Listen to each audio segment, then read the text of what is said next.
Okay, I'm not quite sure whether my colleague is already present, so I will start slowly. And she will, in any case, take the second part of the presentation, and therefore it's no problem that I start. You asked me to talk to you about our training or master program, Easy Language, or accessible communication, exactly, that we have founded at our university in 2018. But in order to understand in what situation we are to make such a master program, we decided to talk to you about the situation in Germany shortly and about our research center, because the master program is situated at our university and is carried by the Research Center for Easy Language and is also fueled by our partnerships in practice and research. So this is why I will start with an overview over the whole business, so to say, and then Zara Arens will present the master project with some details. And now I will just, well, okay, just not to exceed time, I had to start my watch. Okay, Easy Language in Germany originates from the empowerment movement that has put easy language on the agenda, which is especially the Network People First, Network Easy Language also. Inclusion Europe has been important in Germany as well as in many other European countries. And the Lebenshilfe Live Aid sustains a lot of translation bureaus that do easy language translation in inclusive settings with target groups involved. So there was or has been a demand for easy to understand language for a lot of years, and the practical or the empowerment groups also have provided practical guidelines for writing texts in easy language. These are, however, they fall short if texts become more technical, and we need easy language also in technical communication, like medical discourse, legal communication, and so on. So we have in Germany also now scientifically based guidelines, and I will talk about that in 5 minutes approximately. The target groups of easy language are people with communication impairments. These may have various reasons. For example, they may be due to disability. They may also be due to divergent educational opportunities, and this is quite a large group. These are people that have passed through the school system but have not acquired sufficient reading skills and have no access to the source texts if they are too technical. And also people with a different first language, migrants that have acquired their school education in their home countries and come to Germany after they have finished their education. But only the first group, so people with communication impairments due to disability, have legal rights to easy language texts. The other groups only profit if there are such text offers. The legal situation is also a big, an important foundation for the prospering translation market that we have for easy language translation and interpreting, starting with the Act on Equal Opportunities for People with Disabilities.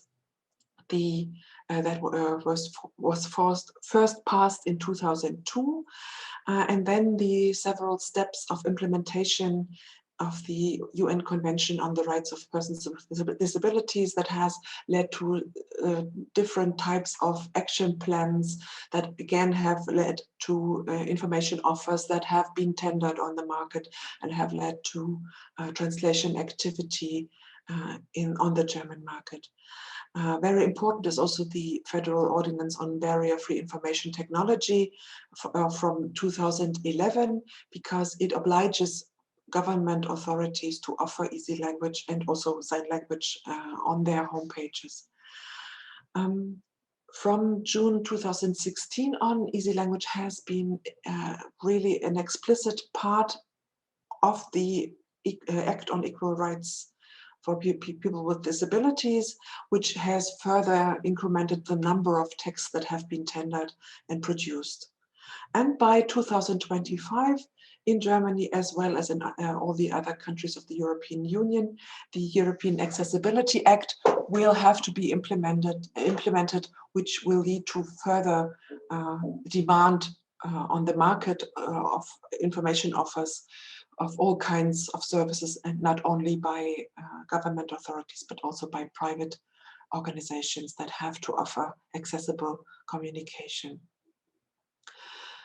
The Center of Easy Language, which I direct, was founded in 2014 in the position that we became aware of the situation that easy language and also accessible communication has become an important issue to be solved, which cannot be done without research and science. We have at the moment 14 researchers and translators at our center, and we want to respond to this need of professionalization, which can only be done if accompanied by research. We do a lot of scientific publications. We also do translation work with different partners, especially in the technical domains, technical in each sense of the word, like also medical communication, which is one of our main targets at the moment. We do professional training with federal associations for interpreters and translators, especially with the BDU, which is the Federal Association of Interpreters and Translators. They have 7,000 members in Germany. It's the biggest professional association in this field, and they offer a 6-day certificate for translators and interpreters of specialized texts and expert domains that are already on the market and that want to expand their business with regard to easy language translation. And from 2018 on, we have had our master program, Accessible Communication, that we will talk about more in detail later on. As I already pointed out, we have more and more cooperations in the field of medical information, which is booming at the moment because people need to understand their medical diagnosis and be partners in planning therapy and choosing what to do. So easy to understand communication is needed there, and we have a cooperation with Hannover Medical School, Medizinische Hochschule Hannover. We have a shared PhD program on chronic disease and health literacy that is funded by Robert Bosch Stiftung, and 4 of our graduate students, PhD students, take part there and work on easy language in medical communication. Our partners in practice are of various types. I just named, listed a few here. We work with government authorities of all types. We work with education organizations or cultural organizations in the fields of museum or also specialized education. We work with media institutions like radio and television broadcasters. We work with inclusion agencies of all types, which are also partners in our research and with regard to our master program as well, because the students need to know or need contact with the target groups, shared programs, shared projects. And also, we also increasingly work with organizations in the field of medical communication, as I already pointed out. With regard to research, our most important partners, I have listed here summarily, are the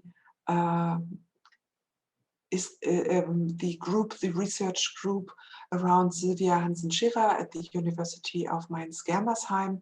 She's also the head of the PhD group Simply Complex, and we do together a platform which has been launched yesterday on the other Easy Language Day conference in Mainz-Germersheim, which is called Easy Plain Accessible and wants to be the platform for easy language research and practice, because we see internationally, because we see there's a lot of cooperation and associations are formed, and so I think this is the next step, internationalization, working together. And so the following two projects are, or project partners are the ESIT project partners. This is a project on audiovisual translation, led by the University of Barcelona, Professor Matamala. We take part there and we work together with all the other partners as well as the partners of the Handbook of Easy Languages in Europe, which is edited in the book series Easy Plain Accessible that we host, and is published or is edited,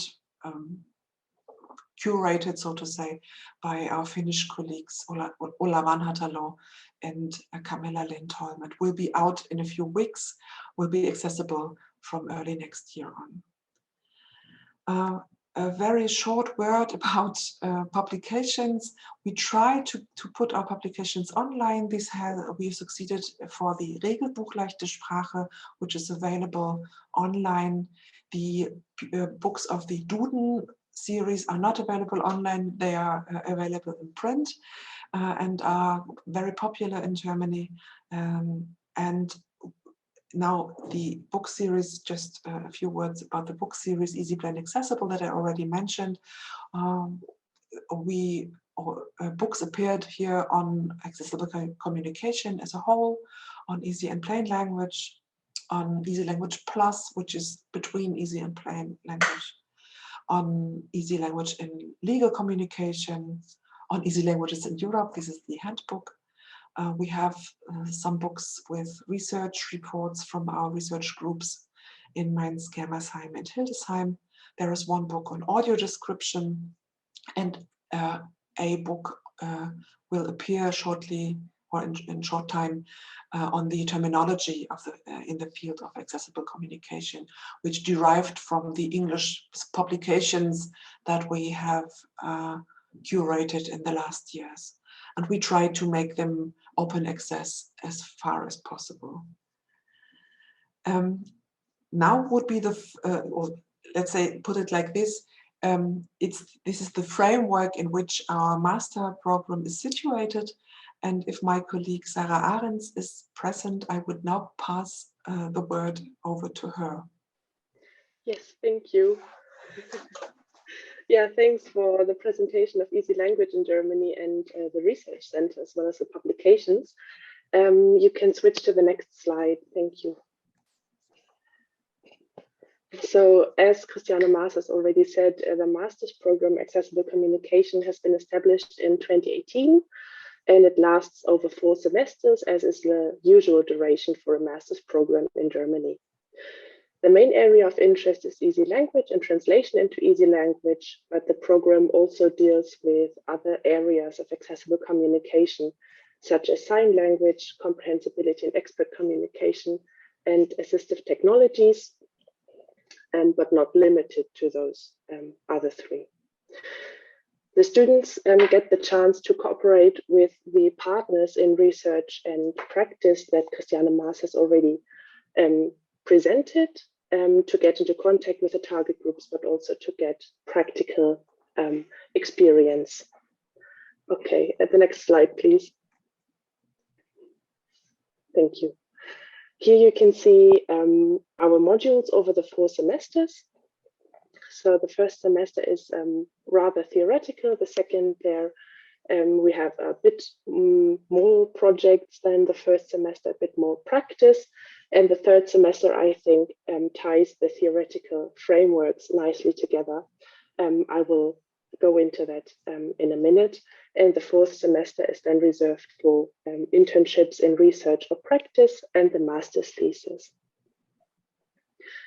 In the first semester, the students learn the theoretical basics of accessible communication.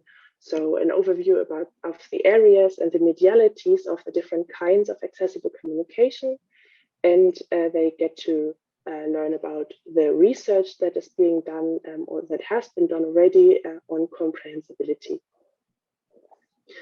In the purple, you see easy language. The students learn the rules of easy language and the legal framework for it, and can apply the easy language rules on a first project on easy language translation. That is usually real projects from our partners in research or practice. And then in the blue, you see verbal and non-verbal communication, which is to say augmentative and alternative communication, or in German unterstützte Kommunikation, and as well assistive technologies.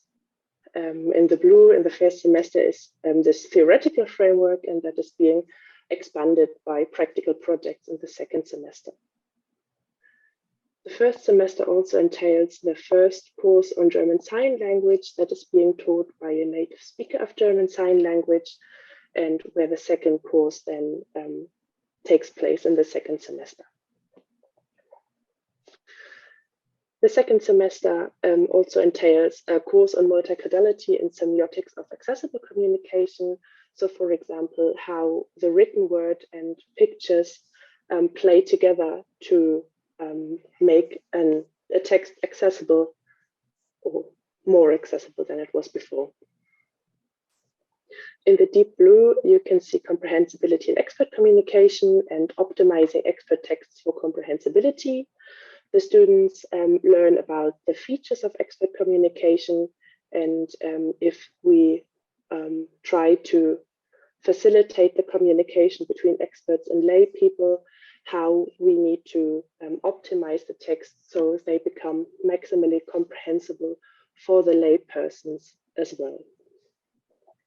Then, as I've already mentioned in the light blue, the practical projects for participative research and assistive technologies that build on the knowledge from the first semester. And then in yellow, the second course on German Sign Language, as well as the theoretical framework for being deaf or hard of hearing in a hearing society. The last box on this presentation of the modules is legal communication as expert communication. So the students have already learned about expert communication or are doing so at the same time, and are now specialized to legal communication. Then in the third semester, I will start at the bottom with a project on legal communication, where the students get to practice what they've learned in the first two semesters, and especially in the theoretical framework for legal communication as expert communication in the second semester. In the green at the top, you can see technologies for the visually impaired, including audio description in the public space. And then in the gray, a bit further to the bottom, you can see accessible communication for the hearing impaired and speech-to-text interpreting. And all these courses, I think, come nicely together in the course of Accessible Web.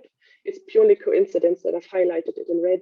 I didn't mean to do that, but it's nice now because I think the Accessible Web course nicely ties together all the theoretical and practical knowledge that the students have collected so far over the first two semesters and in the third semester as well. The students think about what makes the internet accessible and try to develop solutions for an accessible web. And they need comprehensibility, knowledge about comprehensibility, about easy language, and of course about the technologies for visually impaired and hearing impaired as well to develop these ideas. Then the fourth semester is, as I said, reserved for a 6-week internship in either research or practice. And then for, of course, the master's thesis that the students can pick freely. And it can, for example, be based on the internship that they did in research or practice. Okay, you can switch to the next slide. Thank you. I've collected a bit about the reception by students, what they think about the master's program, and the students like the small groups. It's a fairly small master's at a fairly small university, so the students really appreciate that, and they also appreciate the up-to-date information in this field that is now evolving really fast. For one, of course, the legal situation is ever evolving, and of course, research and the international cooperation is really fast growing as well. They like that they get to participate in research and practical projects, so it's not too theoretical, it's quite hands-on actually, and they get to interact with their teachers, and teachers on the other hand interact with the students and do so happily as well. And the teachers also show enthusiasm for their topics, and the students seem to really like that as well. The students also like that, oh, I'm sorry, that there is attention to the social aspects of language. So not only language as some sort of entity that is separate from other things, but the social aspects and the linguistic aspects and how they depend on each other and influence each other.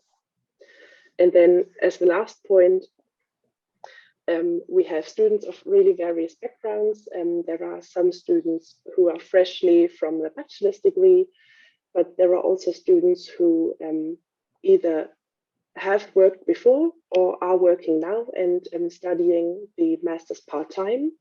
And we have also some students who are employees of our partners in research and practice who are being sent to us to study the master's program and to take that knowledge back into their institutions. Right, and now I'll hand it back over to you, Kристиана. Thank you very much. So just one last slide to sum up our presentation. You have seen we need professionalization on this market.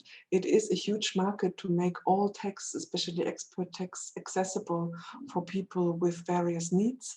There are academic programs, and we presented our master program, Accessible Communication, to you, but there are also other attempts or other courses, other programs in other universities that are not entire programs, but specializations within other master courses. For example, at the University of Mainz-Germersheim, you can make a specialization module in easy language, and there is the possibility to make a specialization module at the University of Zurich in Switzerland on accessible communication.